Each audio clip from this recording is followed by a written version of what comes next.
started off young married man, lived in a flat, couldn't afford the mortgage, so I started doing a bit of part-time, like extra work, doing fireplaces and garden walls, patios, little stuff, just with an advert in a paper as a brickwork specialist.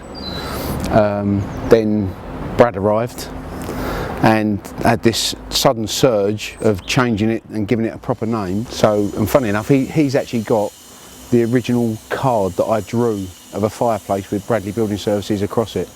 To be honest, I didn't really take much notice of it growing up. It's just, I think, because you grow up with it, and it's always been called Bradley Building Services. I think it's only been recently that I've really grasped the sentimentality of it, and yeah, it's quite an honour really to have an entire business named after you. That's the only reason I know how long I've been trading. Because each birthday he's had, I think, oh, I've been actually trading as Bradley Building Services for that long. Yeah.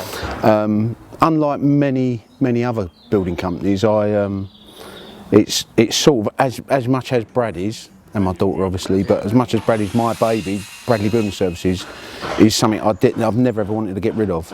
Yeah. Even when we've had some really hard times, and it's easier to just either shut the door on it or change the name, as a lot of people do when they get into financial difficulty. We've fought through it to preserve the name of the company. Mainly, I like to know that 100%, now I might get this wrong, because Brad's going to chirp up and say, no Dad, it's not that, right? But my whole demeanour is that when we walk away from a job at the end of it, number one, you've got exactly what you wanted. Yeah. And probably a bit more, hopefully. Yeah. And secondly, you're happy with what we've done, so you'd have us back again. Yeah. And in my heart, I would hate to leave a job and know that you get straight on the phone to another builder to get them to come in and put right what we've done. So I always want a happy customer.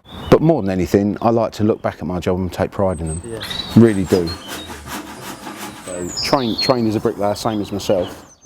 And he went through college, got excellent grades right through the 3 years, and then followed on and carried on picking up the tools to do the carpentry there. We're quite customer focused. We want to make sure that we leave people happy. We've got a great relationship with our lads. We're quite hands-on as well. We get involved, which is important. We also know what we expect as well. We know what we want. Even though I'm not a plasterer, I know exactly how I want the plastering to finish. There's certain elements of that.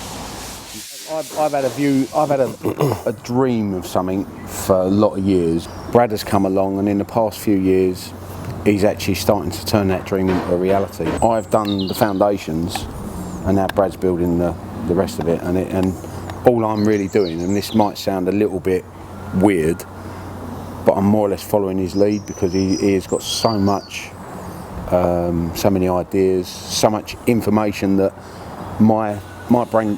I come from a very, very basic background. I was never involved in the building trade before I started working for myself, so I've got no one to lean on. Whereas Brad has come up, he's seen the worst of it, and now he's picking out and making sure that we're going to end up with the best of it. Just going by, what I've heard from my dad is just to keep going, never give up, even through the hard times, because it will get hard.